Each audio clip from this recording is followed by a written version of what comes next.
Eu estava há 4 meses destacado em Kandahar, quando meu casamento de 13 anos acabou com um PDF. Sem aviso, sem conversa, só um e-mail com o assunto "Vamos ser adultos" sobre isso. Meu nome é Jake. Tenho 42 anos e sou sargento da 86ª Divisão Aerotransportada. Já servi em 4 missões, 2 no Iraque, 2 no Afeganistão. Passei mais tempo no deserto do que na minha própria sala de estar. Mas nada, nenhuma zona de combate, nenhuma missão me preparou para aquele e-mail de 3 frases que basicamente incendiou a vida que eu achava que tinha em casa. Beck, minha esposa, não apenas pediu o divórcio enquanto eu estava fora. Ela já tinha colocado o novo namorado Jeremy morando na nossa casa em Spokane. Esvaziou nossa conta conjunta, cortou tudo de forma limpa, sem nenhuma ligação. Fiquei ali olhando para o laptop sem acreditar. Depois fechei ele, peguei minha toalha e fui tomar um banho frio no chuveiro coletivo. Não chorei, não gritei, só me vesti para o meu turno como se fosse mais um dia qualquer naquele inferno de areia. Quando voltei para meu beliche naquela noite, respondi com uma única palavra: entendido. Só isso, sem discussão, sem súplica, sem ameaças. Meu companheiro de quarto, Wilson, percebeu que algo estava estranho. Tudo certo, cara? Perguntou sem tirar os olhos do livro. Tudo sim, respondi. Coisas de casa, ele assentiu com a cabeça e ficou por isso mesmo. No exército é assim, a gente não se mete a menos que seja realmente necessário. Você aprende a manter a cabeça baixa, principalmente quando o seu mundo está desmoronando. Para falar a verdade, eu não fui pego totalmente de surpresa, não mesmo. Uns 6 meses antes do meu embarque, a Beck já tinha começado a mudar. Foi sutil no começo, roupas novas, noites longas, no consultório odontológico, academia, com mais frequência, mas sempre voltava parecendo que nem tinha suado. Novos amigos que nunca conheci, senhas novas no celular, parou de perguntar como foi meu dia, parou de se importar quando eu já tinha um pé na zona de guerra. Eu poderia ter confrontado, poderia ter vasculhado o celular dela, começado a fazer perguntas, mas isso não sou eu, tá? Que cresci acreditando que se você precisa vigiar alguém, o relacionamento já acabou. Então fiz o que qualquer soldado treinado para sobreviver faz, me adaptei. Comecei a me preparar em silêncio, levei nossos documentos importantes, certidões de nascimento, licença de casamento, escritura da casa, que graças ao financiamento do VA, estava só no meu nome, para um guarda-volumes do outro lado da cidade, abri uma conta separada em outro banco e comecei a transferir uma parte do meu salário para lá. Não o suficiente para ela notar, mas o bastante para eu não ficar zerado se tudo desabasse. Até o relógio do meu avô e as pratas da minha mãe eu levei para o mesmo lugar. Coisas pequenas, mas com valor sentimental, coisas que eu não podia arriscar perder. Na noite em que embarquei, Beck me abraçou no aeroporto como se eu fosse um colega indo para uma conferência, não o marido indo para uma zona de combate. Os olhos dela estavam secos, distantes, frios. Eu devia ter percebido ali mesmo que ela já tinha tomado a decisão. Mas uma parte de mim ainda tinha a esperança de estar enganado. Que talvez ela só estivesse passando por uma fase, que talvez quando eu voltasse a gente ia se reencontrar. Mas eu não estava enganado. O que Beck não sabia era que eu já vinha fazendo meus movimentos silenciosos, nos bastidores, protegendo meu futuro, me preparando para o impacto. O que ela não entendeu foi que eu nunca começo uma briga. Mas eu termino, ela pode ter encerrado o nosso casamento com um e-mail, mas isso não tinha acabado, nem de longe. Enquanto ela jogava de casinha com um tal de Jeremy, numa cozinha que eu mesmo reformei do outro lado do mundo, eu já estava planejando o meu próximo passo. Não por raiva, nem por mágoa. Algo mais frio tomou conta mais claro. Eu não era mais um marido, eu era um homem em missão. Voltar para casa, depois de uma missão, sempre parece estranho. O ar tem outro cheiro, o céu parece diferente, até o silêncio pesa mais. Mas dessa vez foi pior. Eu não estava voltando para uma família, eu estava voltando para uma traição. Quando pousei em Washington, não avisei ninguém, nada no Facebook. Nenhuma ligação para Beck, nada de amor cheguei. Desci do C-130 com meu uniforme empoeirado, peguei meu duffel bag e sumi feito fantasma. Fiquei as primeiras noites na casa de um amigo, perto de Tacoma. Ele me devia um favor dos tempos em Ramadi e eu sabia que ele não ia fazer perguntas. Eu precisava de tempo para pensar, tempo para planejar. Meu nome ainda estava na escritura da casa. Meu crédito estava intacto. Beck podia estar brincando de casinha com o Jeremy, mas legalmente aquela casa ainda era minha. Então uma noite dirigi até lá, estacionei na rua, fiquei sentado no escuro, olhando para a casa que um dia chamei de lar. Tinha um carro novo na entrada, um Honda Civic todo acabado, com um adesivo no para-choque escrito Namastê, mano. Típico. Provavelmente do Jeremy. As luzes da sala estavam acesas, eu conseguia ver as sombras se mexendo por trás das cortinas, Beck rindo, um tipo de riso que eu não ouvia fazia anos. E lá estava ele alto, magrelo, de coque samurai e camisa xadrez, como se fosse se apresentar num sarau de cafeteria. Não senti raiva, não mais. Essa parte de mim já tinha silenciado. O que eu sentia era uma clareza fria daquelas que só vem depois de meses de tempestades de areia e tiroteios. Não era sobre vingança, era sobre recuperar o que era meu e sair limpo.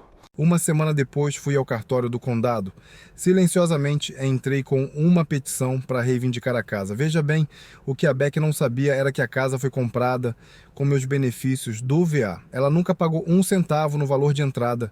Legalmente, ela tinha direito a quase nada. Também congelei as contas conjuntas que ela ainda não tinha zerado e entrei com uma denúncia de fraude pelas retiradas que ela fez depois de dar entrada no divórcio, enquanto eu estava em missão. Aí veio a parte difícil em Caraella. Bati na porta da minha casa às 7 da manhã de uma terça-feira. Beck abriu usando um roupão que eu tinha dado de presente de Natal 3 anos atrás. Os olhos dela se arregalaram quando me viu. Jake piscou como se tivesse visto um fantasma. Você voltou, eu respondi. Cheguei semana passada. Ela se afastou automaticamente, me deixando entrar sem dizer nada. A casa tinha outro cheiro, incenso e sabonete orgânico. Tinha coisa de yoga empilhada no canto da sala e a TV estava pausada num reality show de namoro. Minha velha poltrona tinha sumido. A caixa com a bandeira do meu avô estava jogada na garagem. Jeremy apareceu 1 minuto depois sem camisa, segurando um shake de proteína. E aí, cara, disse ele como se eu fosse o vizinho pedindo uma pá emprestada. Não respondi, só olhei para Beck. A gente precisa conversar. Desculpa, ela disse rápido. Não era para ter sido assim, achei que a gente tivesse acabado. Você vivia fora e eu me sentia sozinha. Essa era a desculpa dela. Solidão, como se eu também não tivesse me sentido sozinho, como se eu não tivesse perdido feriados, aniversários, datas importantes, só para garantir que ela tivesse água encanada e um teto sobre a cabeça. Não gritei, não quebrei nada. Só disse com calma que eu estava retomando a casa que já tinha entrado com os papéis legais e que ela tinha 30 dias para sair. Você não pode fazer isso, ela rebateu. Puxei a papelada e coloquei no balcão, já fiz.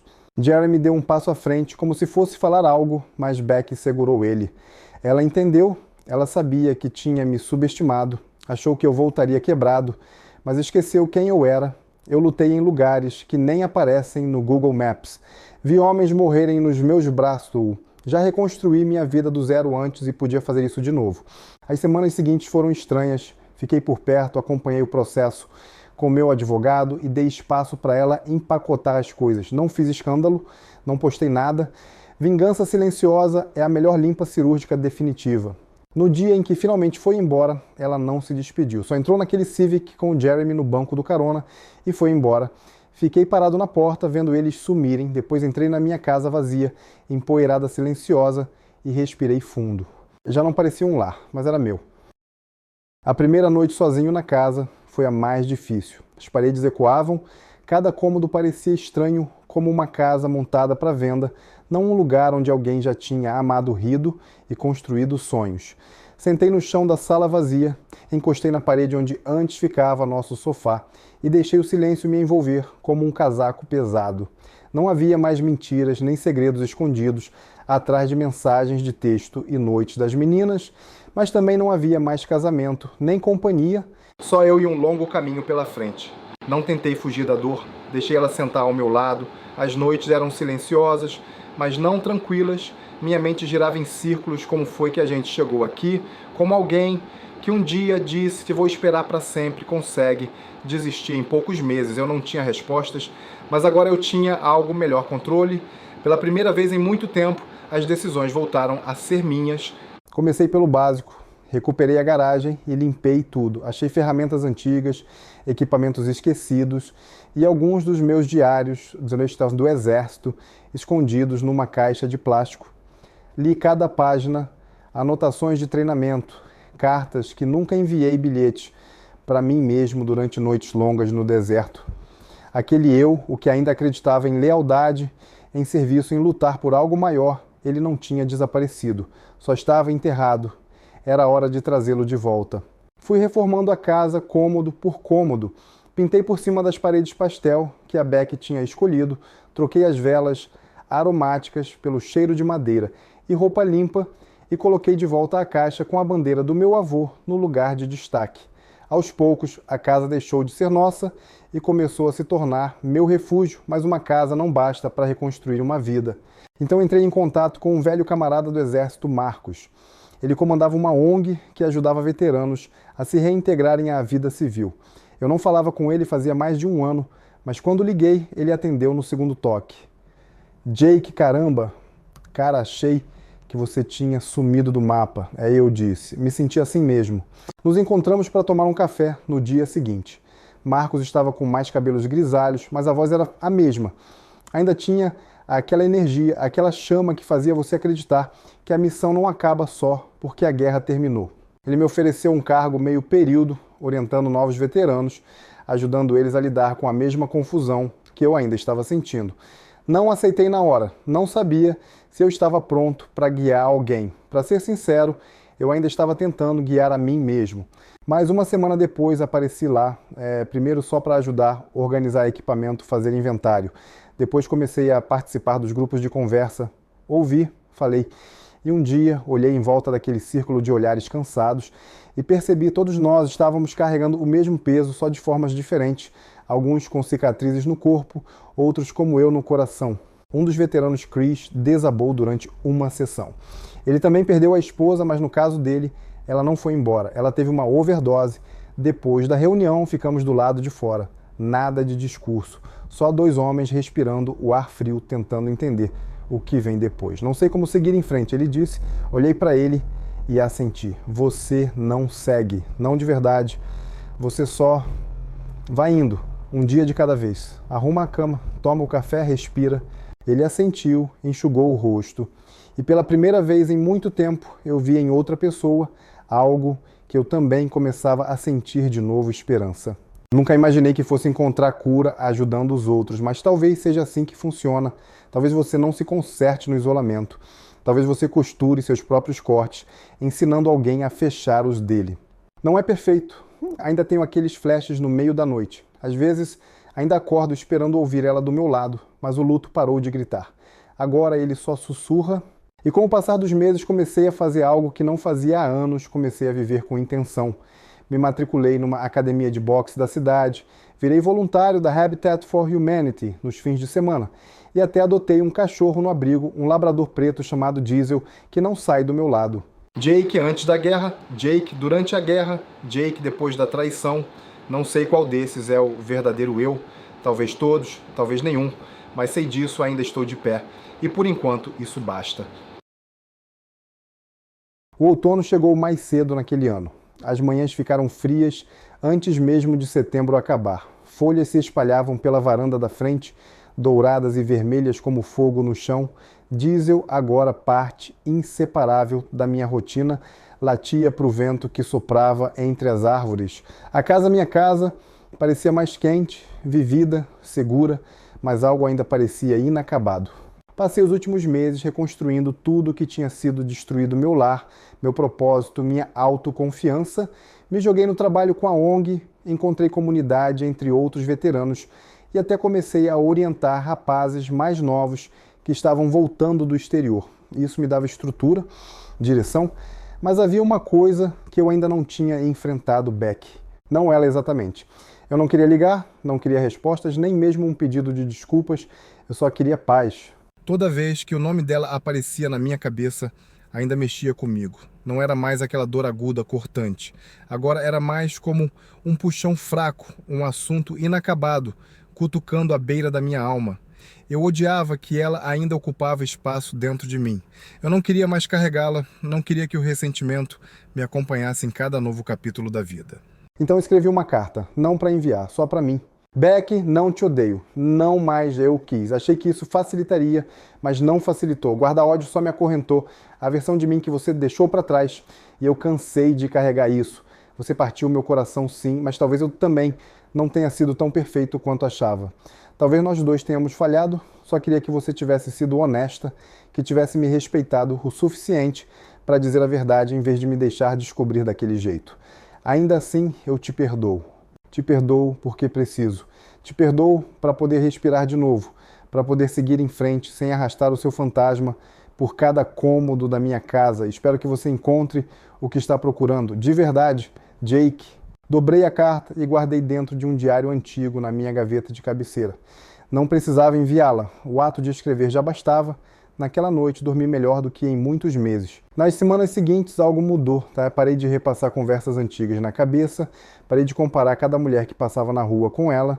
Comecei até a notar outras pessoas, não num impulso desesperado, mas com curiosidade, com abertura. Teve uma mulher que conhecia num projeto comunitário de construção chamada Elise.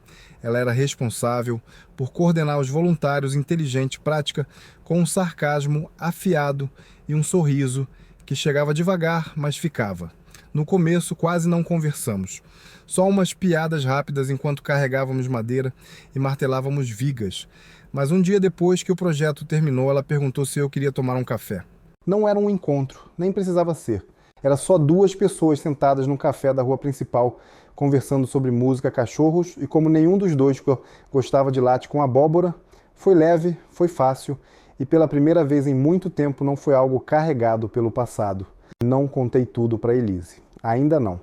Ela não precisava conhecer todas as minhas cicatrizes de uma vez, mas ela ouvia quando eu falava, ria das minhas piadas idiotas, e quando se inclinou para me mostrar um vídeo do cachorro dela correndo atrás de um esquilo, eu não recuei, me inclinei também. A cura nem sempre chega num grande momento. Às vezes ela se aproxima devagar, em manhãs calmas, em cafés compartilhados, na decisão de perdoar alguém que nunca pediu perdão. Ainda guardo a carta na minha gaveta, não como lembrança da Beck, mas como marco do momento em que eu finalmente deixei para trás, porque o perdão não é sobre o outro, é sobre se libertar de uma história que já não te serve mais. Sempre vou lembrar do que tivemos, do amor, da traição, do silêncio que veio depois, mas não moro mais lá, esse capítulo está encerrado. Agora eu vivo aqui numa casa que reconstruí com as próprias mãos, cercado por pessoas que aparecem de verdade e por um cachorro que nunca me julga pelo meu passado. O futuro ainda está em branco, mas pela primeira vez em muito tempo eu não tenho medo de virar a página. Os dias iam ficando mais curtos, mas eu não me importava. Havia algo no outono que parecia certo, como se a natureza estivesse me ensinando a deixar ir e me preparar para o novo. Depois da carta, depois do café tranquilo com Elise, a vida começou a se estender diante de mim como uma estrada aberta, não perfeita, não sem buracos, mas real, possível. Elise e eu não apressamos nada, não havia pressa nem pressão para forçar o que ainda não estava pronto. A gente se encontrava para tomar um café ou caminhar no parque, às vezes só para conversar sobre bobagens, música, filmes, as últimas travessuras do cachorro dela, minhas tentativas de cozinhar que na maioria das vezes davam errado, e eu me pegava rindo de novo mais do que tinha rido em anos. O que mais me impressionava na Elise era a paciência.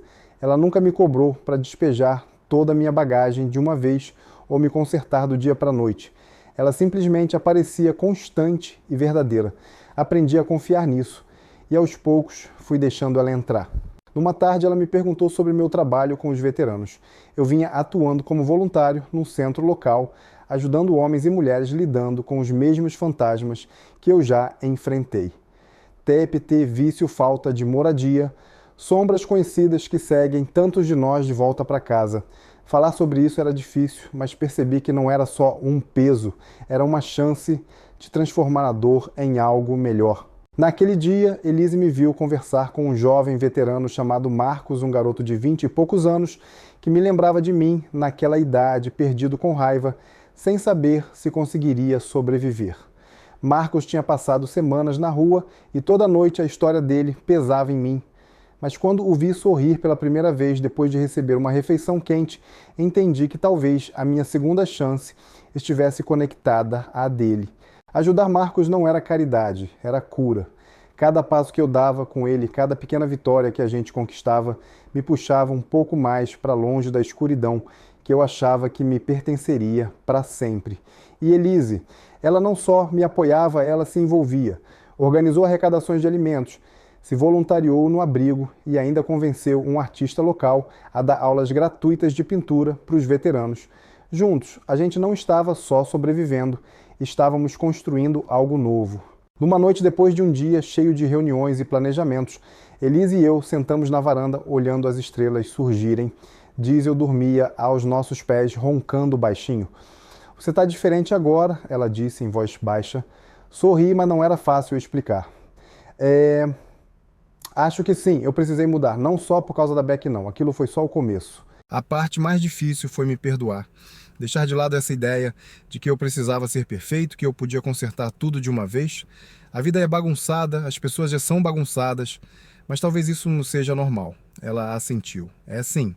Aquele momento pareceu um ponto de virada não só para mim, mas para tudo que eu estava me tornando.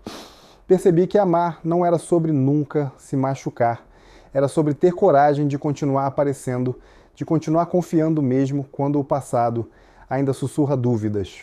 O trabalho no centro cresceu e meu papel também. Comecei a liderar oficinas, compartilhando minha história com grupos de soldados recém-chegados.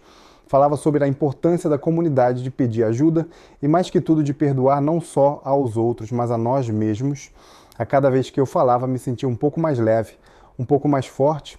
Numa tarde de inverno, fizemos um evento de fim de ano no abrigo. Marcos se levantou diante da multidão, um salão cheio de veteranos voluntários e moradores da cidade, e contou sua história. Falou sobre desespero, mas também sobre esperança, sobre como alguém se importou o suficiente para escutar e como isso fez toda a diferença. Enquanto o via falar, sentia as lágrimas arderem nos olhos. Aquilo era seguir em frente, não sozinho, mas junto. E ali estava Elise, sorrindo ao meu lado com a mão na minha. Pela primeira vez em muito tempo, eu acreditava que o futuro era promissor. Não porque era perfeito, mas porque eu não estava mais encarando ele sozinho. As cicatrizes do passado não desapareceram, elas ainda faziam parte de mim. Mas já não me definiam, eu era Jake, sobrevivente, mentor, amigo, parceiro.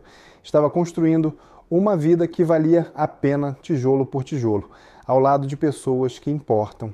Talvez o perdão tenha sido só o começo, tá? Talvez a cura seja uma jornada para a vida toda, mas eu estava pronto para seguir em frente com os olhos abertos e o coração também.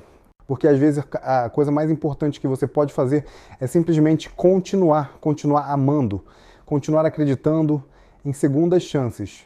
E foi exatamente isso que eu decidi fazer.